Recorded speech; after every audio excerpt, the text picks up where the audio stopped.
किसने कहा आपसे आंधी के साथ हूं? ये किसने कहा आपसे आंधी के साथ हूं? मैं गोडसे के दौर में गांधी के साथ हूं। और उस इंसाफ के रास्ते पर अपने अतीत की विरासत को संभाल करके, संजो करके लेके चलता हुआ एक ऐसा न्याय का योद्धा जिसका नाम राहुल गांधी है। मैं कांग्रेस का अदना सा एक वो सिपाही हूं जिसकी जड़ें जाकर के महात्मा गांधी से मिलती हैं और जिसके कदम जाकर के राहुल गांधी से मिलते हैं कि कांटे गुल के साथ नहीं चल सकते हैं, बुज़दिल खुल के साथ नहीं चल सकते हैं, रास्ते में जो छोड़ गया उसे जाने दो, सब राहुल के साथ नहीं चल सकते हैं। कि उदास मौसम बदल रहा है, उदास मौसम बदल रहा है, धुएं का पर्वत पिघल रहा है, दिलों में लावा उबल रहा है। सुबह सुबह जब हुजूम लेकर सफर पे निकले तो यूं लगे है कि जैसे सूरज निकल रहा है, वो चल रहा है, वो चल रहा है। नमस्कार, आदाब, आप देख रहे हैं खबर अड्डा और मैं हूं आपके साथ सुंबोलीरम। दोस्तों, इमरान प्रतापगढ़ी अपने दमदार भाषणों के लिए जाने जाते हैं। अभी कुछ दिन पहले ही संसद में उनका दिया गया भाषण बहुत वायरल हुआ था। जिस तरह से वो वक्फ बिल के मुद्दे पर उन्होंने दहाड़ लगाई थी, बिल्कुल उसी तरह आज गुजरात की जमीन पर खड़े होकर इमरान प्रतापगढ़ी ने जो भाषण दिया है उसे मोदी शाह हिल गए हैं। इमरान ने अपने भाषण में यह साफ कह दिया है कि गोडसे के दौर में गांधी के साथ खड़ा हूं। अपने भाषण में उन्होंने एक से बढ़कर एक बातें करी हैं, पूरे माहौल में जोश भर दिया, इतना कि तालियों की आवाज चारों तरफ गूंज उठी। साथ ही मंच पर बैठे खड़गे और सोनिया गांधी भी तालियां बजाते थक नहीं रहे थे। तो इमरान के भाषण का एक एक अंश आपको सुनाएंगे, तो आप हमारे साथ अंत तक बने रहिएगा। दोस्तों, कांग्रेस का राष्ट्रीय अधिवेशन गुजरात के अहमदाबाद में चल रहा है और वहीं इमरान प्रतापगढ़ी ने भी शिरकत करी और भाषण दिया। राज्यसभा सांसद इमरान प्रतापगढ़ी ने अपने भाषण की शुरुआत शेर सुनाते हुए की कि ये किसने कहा आपसे आंधी के साथ हूं, मैं गोडसे के दौर में गांधी के साथ हूं। उन्होंने आगे कहा, मैं इस राष्ट्रीय अधिवेशन में पूरे भारत से आए कांग्रेस सदस्यों की ऊर्जा को सलाम करता हूं। यह कठिन समय है, सत्ता में बैठे लोगों ने नफरत को हथियार बना लिया है। कांग्रेस प्रेम की बात करती है, कांग्रेस न्याय के मार्ग की बात करती है। न्याय के लिए संघर्ष चल रहा है और न्याय के योद्धा का नाम राहुल गांधी है। किसने कहा आपसे आंधी के साथ हूं? ये किसने कहा आपसे आंधी के साथ हूं? मैं गोडसे के दौर में गांधी के साथ हूं।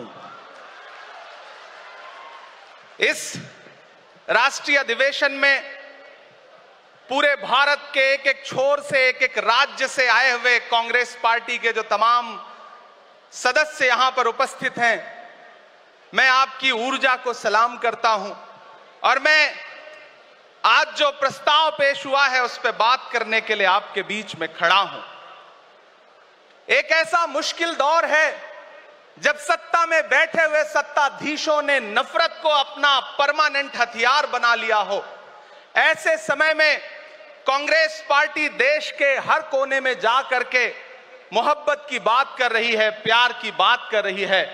और इस जो कार्यक्रम का नाम है वो न्याय पथ है। न्याय पथ यानी कि इंसाफ का रास्ता।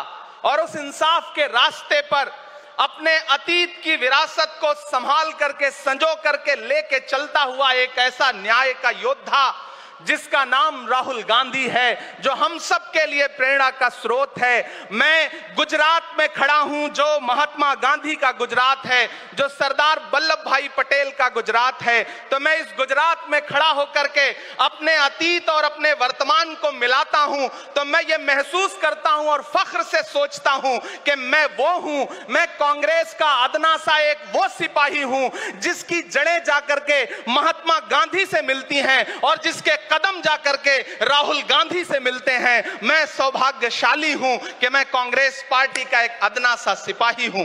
इसके बाद इमरान कांग्रेस के संघर्ष की बात करते हैं और कहते हैं कि हमारा संघर्ष ही न्याय के पथ के लिए है।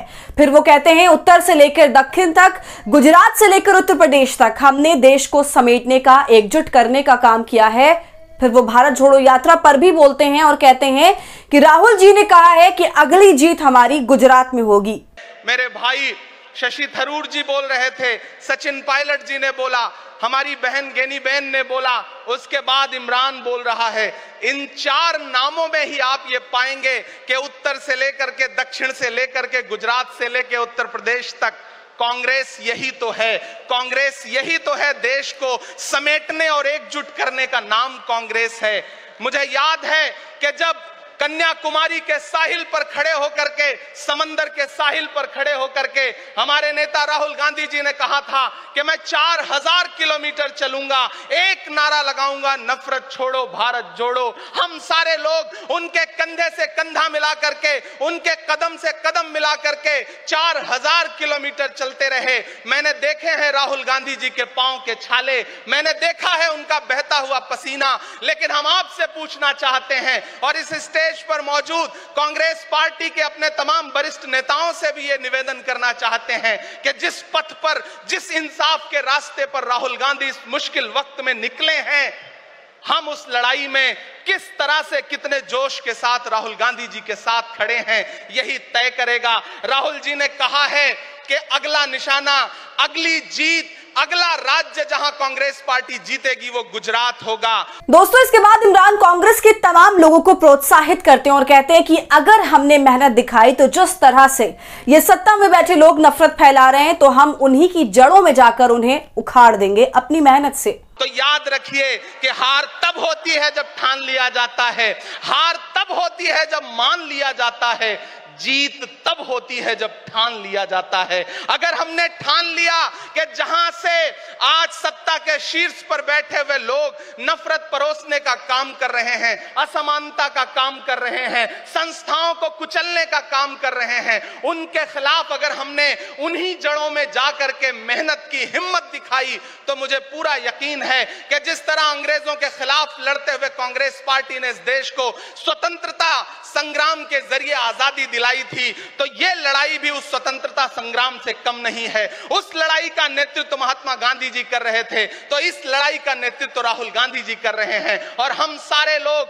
राहुल गांधी जी के साथ खड़े हैं। हो सकता है कुछ लोग इस सफर में, इस मुश्किल सफर में छोड़ के चले गए हों, उन्हें नजरअंदाज करिए और एक नई पीढ़ी, एक नई ऊर्जा के साथ राहुल जी के साथ खड़ी हो। मैं तो कहना चाहता हूं कि कांटे गुल के साथ नहीं चल सकते हैं, बुज़दिल खुल के साथ नहीं चल सकते हैं, रास्ते में जो छोड़ गया उसे जाने दो, सब राहुल के साथ नहीं चल सकते हैं। इमरान ने अपने भाषण में वक्फ बिल पर भी बोला और कहा कि 3 बजे रात को यह सरकार बिल लेकर आई, लेकिन उस वक्त भी सोनिया गांधी वहां आई और आकर वोट दिया, संविधान के लिए लड़ाई लड़ी। इतना कहने के बाद दोस्तों, अपने भाषण का अंत इमरान ने एक कविता से करी, उसे आपको जरूर सुनना चाहिए। कि मेरे भाई, कांग्रेस ही है जो आपकी असली लड़ाई लड़ रही है। मुझे वो दिन याद है कि ये सरकार जब एक बिल लेकर के आई तो रात के 3 बजे भी आदरणीय सोनिया गांधी जी राज्यसभा में मौजूद थी इस देश के लिए, इस संविधान के लिए लड़ाई लड़ने के लिए, और राहुल गांधी जी भी लोकसभा में मौजूद थे उससे एक दिन पहले।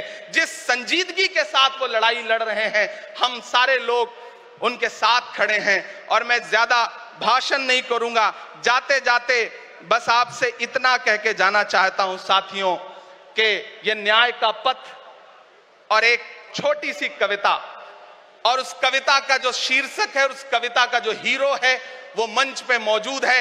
मैं चाहता हूं पीछे तक एक बार दोनों हाथ उठा करके तालियां बजाएं। मैं अगले 1 मिनट के कविता सुना करके यहां से आपसे विदा लूंगा।